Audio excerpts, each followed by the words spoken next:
दोस्तों नमस्कार। बातें साहित्य की चैनल पर आज हम पढ़ने वाले हैं सच्चिदानंद हीरानंद वात्स्यायन अज्ञेय की कविता अंतः सलीला। मित्रों, अंतः सलीला कविता अज्ञेय जी के 1961 में प्रकाशित आंगन के पार द्वार नामक कविता संग्रह में प्रकाशित हुई थी।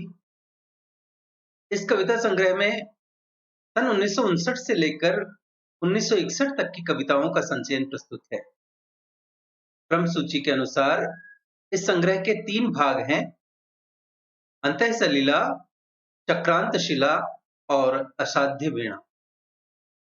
मित्रों, आंगन के पार द्वार पर 1964 में साहित्य अकादमी पुरस्कार दिए जाते ही यह कृति चर्चा के केंद्र पर आ गई। कुछ अतिवादी समीक्षकों ने इन्हें सधुक्कड़ी करुणावादी स्वरों की कविताएं माना और कहा कि इन कविताओं में आधुनिक बोध खोजना व्यर्थ है, किंतु आंगन के पार द्वार अज्ञेय की एक सफल रचना है। मित्रों, प्रस्तुत कविता अंतः सलीला में टी.एस. इलियट के काव्य शैली की झांकी प्रस्तुत होती है।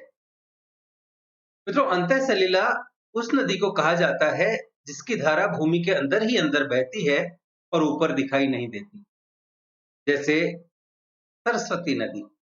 दूसरे शब्दों में कहा जाए तो हृदय में उठने वाले उत्साह या उमंग के भाव को अथवा भाव विह्वलता को भी अंतः सलीला कहा जाता है। प्रस्तुत कविता में नदी मानव की अंतः चेतना का प्रतीक है, जबकि रेत अनस्तित्व या भौतिक अनुभवों की ओर संकेत कर रही है।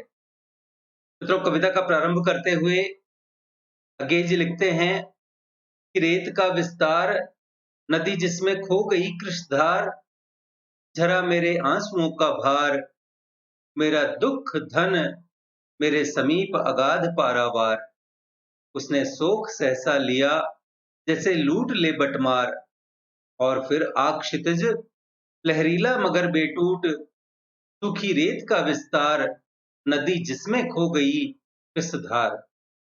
किंतु जब जब जहां भी जिसने कुरेदा, नमी पाई और खोदा, हुआ रस संचार, रिश्ता हुआ गड्ढा भर गया। यों अजाना पांथ जो भी क्लांत आया, रुका लेकर आस, स्वल्पायास से ही शांत, अपनी प्यास इससे कर गया, खींच लंबी सांस पार उतर गया।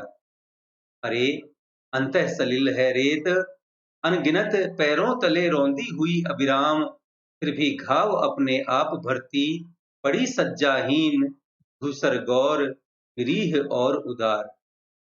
मित्रों, प्रस्तुत कविता अज्ञेय जी ने इलाहाबाद से दिल्ली जाते हुए रेल में लिखी थी। इस कविता को 20 फरवरी 1959 को लिखा गया था।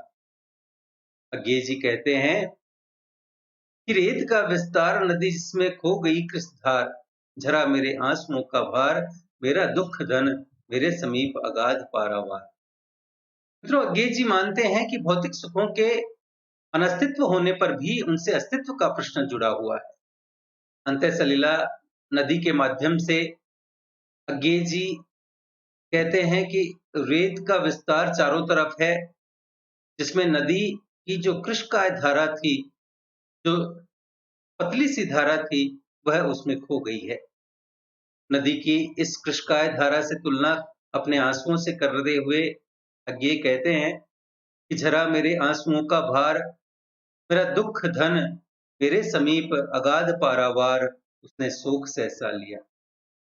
कि मेरे आंखों से जो आंसू बह रहे थे, वह मेरा जो दुख रूपी धन था, उसे मेरे समीप के अगाध पारावार ने, पारावार अर्थात समुद्र ने, उसे सोख लिया।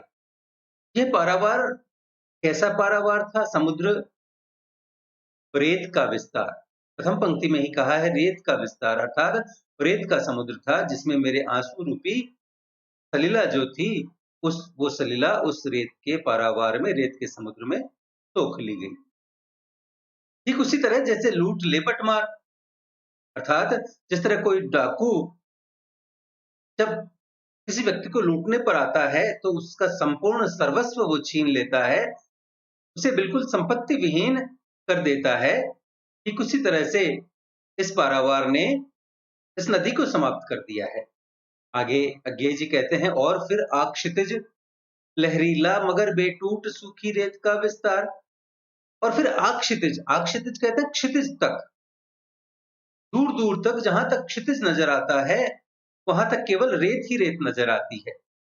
और फिर आक्षितिज लहरीला मगर बेटूट सूखी रेत का विस्तार, ये रेत का विस्तार दूर क्षितिज तक चला जा रहा है, लहरीला है, तो रेत पानी की तरह लहरों वाली दिखाई देती है। यह जो रेत का विस्तार है, यह लहरीला जो समुद्र है वह बेटूट है, अर्थात दूर तक रेत ही रेत फैली हुई है। जिस रेत के समुद्र में यह नदी की कृष्णधार जो है वो क्षीण सी धारा उसमें खो गई है। किंतु जब जब जहां भी जिसने कुरेदा, नमी पाई और खोदा, हुआ रस संचार।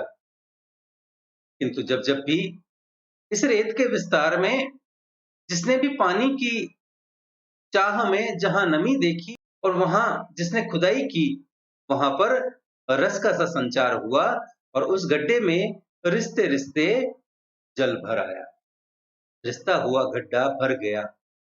यों अजाना पांथ जो भी क्लांत आया, रुका लेकर आस, स्वल्पायास से ही शांत अपनी प्यास इससे कर गया। पांथ अर्थात पथिक, अनजान पथिक जो इस रास्ते निकला, जो क्लांत अर्थात थका हारा था, प्यासा था, रुका लेकर आस, वह यहाँ पर उस नमी को देख करके पानी की आस में यहाँ रुक जाता है और स्वल्पायास से ही शांत अपनी प्यास इससे कर गया। अज्ञेय जी कहते हैं कि जो भी थक हार कर क्लांत होकर आया और यहाँ नमी को देखकर उसे थोड़ी सी आस बंधी कि यहाँ कुछ पानी हो सकता है, वह इस थोड़े से पानी से ही अपनी प्यास को शांत करके चला गया और खींच लंबी सांस पार उतर गया। और इससे वह लंबी सांस खींचते हुए इस पारावार के, इस रेत के समुद्र के पार उतर गया। अरे अंतः सलिल है रेत, अनगिनत पैरों तले रौंदी हुई अविराम, फिर भी घाव अपने आप भरती, बड़ी सज्जाहीन धूसर गौर निरीह और उदार। आगे कहते हैं, ये जो रेत है, यह रेत का जो समुद्र दिखाई दे रहा है, ये रेत का विस्तार जो दिखाई दे रहा है वह अंतः सलिल है, अर्थात इस रेत में गुम हुई नदी है जो अनगिनत पैरों तले लगातार रौंदी चली जाती है और फिर भी अपने घावों को अपने आप ही भरती है। इसके घाव भरने के लिए कोई दूसरा नहीं आता है। यह सज्जाहीन सी धूसर गौर अर्थात मटमैले रंग की निरीह और उदार भाव में पड़ी हुई है। मित्रों, रचनाकार ने दुख निवृत्ति को एक सूखी नदी के माध्यम से ज्ञापित किया है। रेत के विस्तार से नदी कृष्णधार थी, मानो यह कृष्णधार उसके आंसुओं की ही थी, किंतु अचानक यह दुख का सहारा भी उससे छूट गया और उसका नामो निशान नहीं रहा। सूखी रेत का विस्तार, नदी जिसमें खो गई कृष्णधार। किंतु स्वयं मिटकर दुखों से मंचकर नदी ने यह जाना है कि दुख क्या होते हैं, इनकी वेदना कितनी होती है, अतः वह किसी को भी दुखी नहीं देख सकती। जैसे आगे कवि कहते हैं कि किंतु जब जब जहां भी जिसने कुरेदा, नमी पाई और खोदा, हुआ रस संचार, रिश्ता हुआ गड्ढा भर गया। यों अजाना पांथ जो भी क्लांत आया, रुका लेकर आस, स्वल्पायास से ही शांत अपनी प्यास इससे कर गया। तो प्रयोगवादी और नई कविता के कवियों ने अपनी कुंठा और घुटन को स्पष्ट वाणी दी है। अज्ञेय जी के काव्य में भी इसी कुंठा और घुटन की मार्मिक अभिव्यक्ति हुई है। अंतः सलिला शीर्षक कविता में कुंठा और घुटन के उत्कट भाव को काव्य रूप दिया गया है, क्योंकि यह रेत में दबी नदी और कोई नहीं, एक ऐसी परित्यक्ता, उपेक्षिता और प्रवंचना की शिकार आत्मा है जो सबकी प्यास बुझाती है तथा पीड़ा का निवारण करती है, किंतु कोई भी उसकी परवाह नहीं करता और उसके घावों को नहीं देखता। मित्रों, त्रिवेणी संगम में सरस्वती अंतः सलिला है, बाहर प्रत्यक्ष नहीं है। वह रेत के विस्तार में कहीं खो पड़ी है। वैसे ही मानव के अंतर की वाग्देवी बाह्य रेत की विस्तृति में कहीं खोई हुई है। जिसने कुरेदा उसने नमी पाई।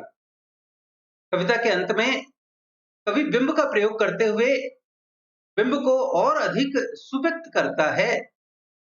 अरे अंतः सलिल है रेत, अनगिनत पैरों तले रौंदी हुई अविराम, फिर भी घाव अपने आप भरती, पड़ी सज्जाहीन धूसर गौर, निरीह और उदार। रेत अनेकों पैरों के आघात को सहकर भी घावों को स्वयं भरती है।